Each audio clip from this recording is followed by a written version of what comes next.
The Interspecies Academy floated high above Earth, a great silver ring in the endless dark. Inside one of its many classrooms, students from many worlds sat in curved rows, their eyes fixed on the tall glass tank at the front. The tank held a rare alien predator. It had a smooth body with 6 legs, each ending in hooked claws. Skin shimmered, changing colors like oil on water. The teacher, Coravel, a tall reptilian scholar with scales the color of copper, was explaining the creature's hunting patterns. Ethan Brooks, a human student, sat near the center of the room. He listened quietly while taking notes. Around him, alien classmates shifted uncomfortably. Even through the thick glass, the predator's slow movements made them uneasy. Coravel tapped on the control panel to adjust the lighting in the tank. Suddenly, a loud hiss filled the air. A thin crack ran down the side of the glass, spreading fast. Ow. The hum of the containment field stuttered and stopped. The class froze. Before anyone could react, the glass shattered with a sharp snap. Shards scattered across the floor, and the predator leaped out, landing with a heavy thud. The room erupted in shouts and cries. Students jumped from their seats, rushing toward the door. Some tried to hide behind desks. A few alien students raised glowing shields of energy, but the predator's eyes swept past them, fixed its gaze on Ethan. The creature began to stalk forward. Each step was slow, deliberate. Its claws clicked against the smooth floor. The smell of something sharp and metallic filled the air. Coravel moved toward the emergency panel, but the screen was dark and lifeless. The predator stepped over the broken glass, never breaking its stare. Ethan did not move. He stayed seated for a moment, watching the creature. His heart beat faster, but his face stayed calm. He pushed his notebook aside and slowly stood. Round him, students shouted for him to run, but he did not. The predator came closer, its long tail swaying, crouched slightly, ready to spring. Ethan kept his eyes lowered, not meeting its gaze directly. He knew sudden movement might make it strike. Behind the predator, a small group of alien students tried to distract it with bright flashes of light, but it ignored them. It seemed to see only Ethan. Coravel hissed a warning. The predator's muscles bunched, and for a brief moment, everything went quiet, except for the sound of its breathing. Ethan took a slow step forward. The predator's head tilted, paused, as if confused by his lack of fear.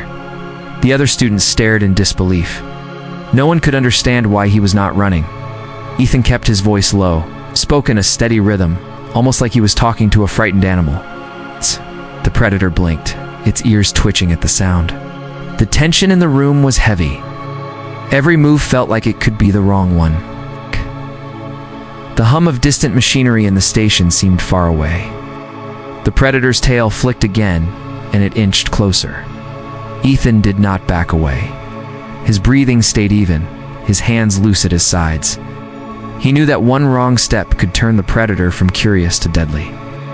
The rest of the class held their breath. The predator's eyes glowed faintly in the dim classroom light. Its breathing was deep and steady, and its claws scraped the floor as it moved.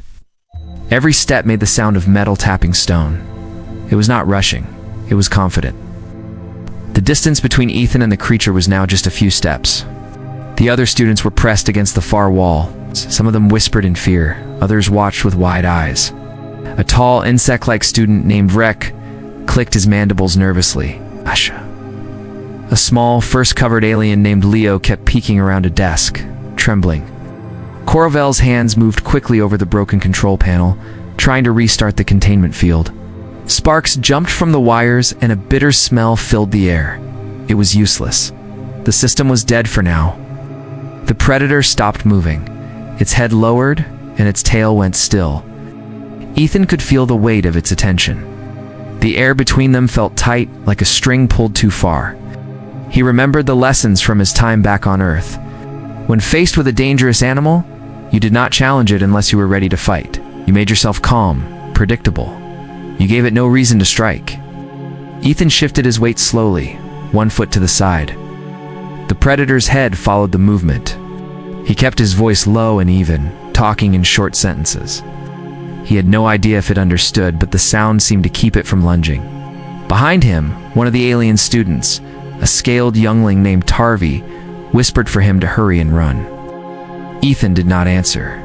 He knew sudden movement would trigger the chase. The predator moved again, this time quicker. His front claws tapped twice on the floor. Ethan did not step back. Instead, he crouched slightly, lowering his height. He made himself less of a threat. His breathing stayed slow. He could hear the blood rushing in his ears, but his hands did not shake. The predator circled him now, its steps smooth and silent. It sniffed the air around him, a strange clicking sound coming from deep in its throat. Ethan turned just enough to keep it in view without making sudden moves. At the edge of the room, 2 alien students tried to create a barrier using a portable shield projector. The device buzzed and flickered to life, but the predator ignored it, keeping its focus on Ethan. It was as if nothing else existed in the room. Corvell looked up from the broken panel, frustration in his voice as he told the class to stay back. No one argued. They all knew the predator could leap the length of the room in a single bound. Ethan took another small step forward. The predator's muscles tightened, but it did not leap. Its eyes were locked on him, bright and unblinking. He could feel its breath, warm and sharp-smelling, brushing his skin. For a long moment, neither of them moved. The room felt frozen in time. Even the hum of the station's system seemed to fade. Then the predator twitched its ears and gave a low growl. It leaned closer, its nose almost touching his chest. Ethan stayed still. His heart pounded, but his voice stayed steady as he kept talking in the same slow rhythm. There's somewhere behind him, a chair creaked. The predator's head snapped toward the sound, but Ethan moved slightly to keep its attention. The last thing he wanted was for it to turn toward someone who might panic. The predator's tail swept across the floor, knocking over a stool. It bared its teeth in a slow, deliberate motion. Ethan recognized the sign. It was testing him. He did not back down. Ethan kept his stance low and steady. The predator's golden eyes glinted as it shifted its weight from one leg to another. It was studying him, perhaps deciding if he was prey or something else entirely. A memory flickered in Ethan's mind. He was back on Earth, standing in the tall grass with his uncle during a summer trip. They had come face to face with a wild cougar. His uncle had told him in a calm voice, not to run, not to scream, but to stand his ground and show he was aware without looking like a challenge. That lesson had stayed with him, and now it guided his every move. The predator circled again, claws making faint clicks on the floor. Its tail twitched in small, quick motions. Around the room, students barely moved. Some covered their mouths, afraid to make a sound. A nervous cough from the back caused a ripple of tension, but the predator did not break focus. Ethan's voice was quiet but clear. The words were simple and steady, almost like a slow heartbeat. He kept his arms loose, hands open. The predator tilted its head as if listening. It moved a little closer, the sharp lines of its face catching the light. Suddenly, the creature stepped forward and gave a short, sharp hiss. Ethan froze in place. His muscles tightened, but he did not let fear show in his face. He knew the hiss was a warning, a way of testing if he would panic. Corvell was now crouched near a supply cabinet, searching for something. He pulled out a small metal case and opened it, revealing a set of sonic emitters. They were tools meant to drive dangerous creatures away without harming them. But to use them, someone had to get close enough to place them on the floor in the predator's path. Ethan saw Corvell glance at him, then at the devices. The meaning was clear. Ethan nodded once, a small movement so the predator would not be startled. If he could keep its attention, Corvell might have a chance to set up the emitters. Ethan took a slow step to the side, letting the predator turn with him. Every motion was smooth and deliberate. Behind the predator, Corvell crept forward, keeping low and silent. The other students stayed completely still. The predator's nostrils flared as it inhaled, its gaze locked on Ethan. It gave a low rumble from deep in its chest. Ethan kept talking, his tone almost like a lullaby. He noticed the creature's ears twitching again at the sound. That was a good sign. It was listening more than reacting. Corvell placed the first sonic emitter on the floor. It was small, no bigger than a human palm, and it gave a faint blue light. He then moved to place the second one, closer to the predator. The creature's head twitched slightly at the glow, but Ethan made a soft clapping sound with his hands to keep its focus on him. The predator paused, shifting its weight toward him. For a moment, Ethan thought it might leap. He kept his ground. The second emitter was now in place, and Coravel was slowly backing away. Ethan knew the next step had to be done carefully. If they activated the devices too soon, the predator might panic and lash out. He waited until Coravel was near the control switch. Ethan gave the smallest nod he could manage. Coravel pressed the button. A sharp, high sound filled the air. It was too high for most of the students to hear, but the predator reacted instantly. It froze, ears folding back, head shaking in discomfort. Its tail whipped across the floor. The growl in its throat turned into a choked hiss. Ethan stepped forward slowly, guiding it back without touching it. Each step made it move away from the sound. The predator's body was tense, but it followed the path between the two emitters. The containment tank stood open, waiting. The predator backed toward the tank, its body low to the ground. Its glowing eyes never left Ethan. But the discomfort from the sonic emitters kept it moving in the right direction. Each step it took was slow, as if it was fighting the urge to turn and attack. Ethan stayed in front of it, moving at the same pace. He spoke in the same calm voice, trying to keep the predator's focus. Behind the creature, Coravel adjusted the controls on the emitters to keep the sound steady. The other students stayed quiet, watching every moment. The predator's claws scraped across the floor as it stepped backward. Its tail lashed out once, knocking over a chair, but Ethan didn't flinch. The steady way he moved seemed to keep the creature from panicking. Finally, the edge of the containment area was close. The broken glass had been cleared away by two alien students working silently along the wall.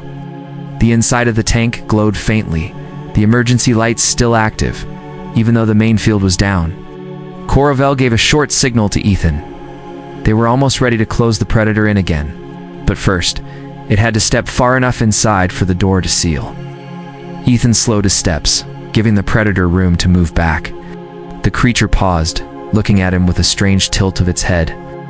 Its breathing was faster now, and its ears kept twitching at the high sound from the emitters.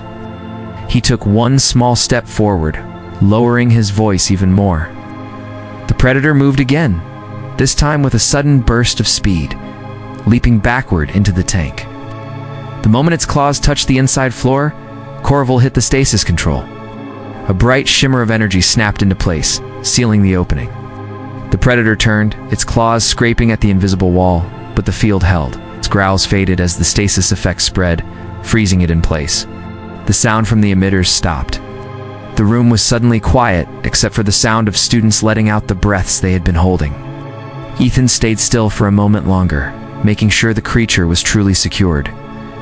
Only when Coravel gave a firm nod did he step back. The teacher walked to him, his copper-colored scales shifting in the light. "You kept your head when others could not," Coravel said in a low voice. "That is rare." Ethan didn't answer right away. His heart was still pounding in his chest, though his face didn't show it. Around the room, students were starting to talk in low voices. Some looked at him with wide eyes, others with disbelief. Vrek, the insect-like student, clicked his mandibles together. "You did not run," he said in surprise. "No human I know would stand still for that." Ethan gave a small shrug. "Running would have made it worse." Leo, the small fur-covered alien, stepped forward. "But you were not even afraid." Ethan looked at the predator frozen in the tank. "I was afraid," he said quietly, "but fear doesn't have to decide what you do." Coravel began shutting down the broken systems and ordering repairs, as the students started clearing the last of the glass from the floor. A few of them kept glancing at Ethan, whispering to each other. The predator's glowing eyes still followed him, even through the stasis field. It was as if it remembered the strange human who had not run. Ethan gathered his things and sat back down at his desk. The lesson had ended long ago, but no one seemed ready to leave. The tension in the room was slow to fade, and the sight of the predator frozen in place was a reminder of how close they had all been to real danger. Still, the danger was over for now. The predator was back in its place, and the class was safe again. The classroom stayed quiet for a long time after the predator was locked away. Some students slowly returned to their seats, while others kept standing, still shaken by what had happened. The air smelled faintly of burnt wires and the strange metallic scent the predator had left behind. Ethan sat with his hands resting on the desk, his eyes fixed on the stasis field. The predator stood frozen inside, its glowing eyes still aimed at him. It was hard to tell if it was angry or curious, but Ethan didn't look away. Coravel walked to the front of the room and faced the class. His voice was calm, but there was weight in his words. You have all seen what can happen when safety systems fail. Today, there could have been harm to many. But because one of you acted with control and thought, we are all still here. The alien teacher turned his gaze to Ethan. You did not have to step forward, yet you did. You faced danger without letting fear rule you. That is something all species can learn from. Some of the students began clapping. First it was a soft sound, but it grew louder as more joined in. Ethan felt his face warm but gave a small nod in return. Rek clicked his mandibles together in what passed for applause among his kind. Human heroics, he said, his voice buzzing with respect. I will remember this. Leo, still looking a little shaken, smiled faintly. I think the predator will remember you too. Ethan allowed a small smile. Maybe. I just did what I could. Coravel began giving orders for the repairs to be done quickly. A repair team would arrive soon to replace the broken glass and reinforce the tank. He also ordered the sonic emitters to remain ready in the room from now on. As the students slowly packed up their belongings, several came to Ethan. Some asked him how he had stayed calm.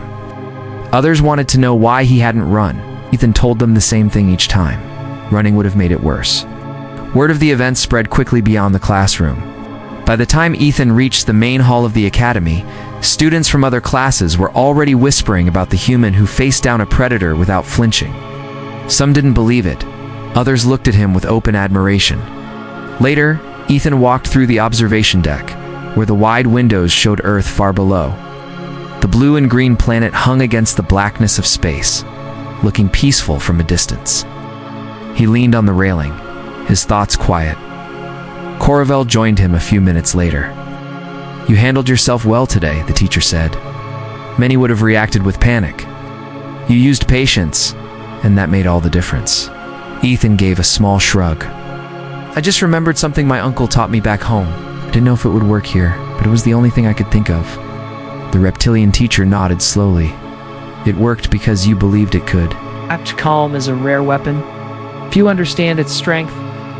They stood in silence for a moment, watching the slow spin of the station and the curve of the Earth. The events of the day felt distant now, but Ethan knew the memory of the Predator SIs would stay with him for a long time.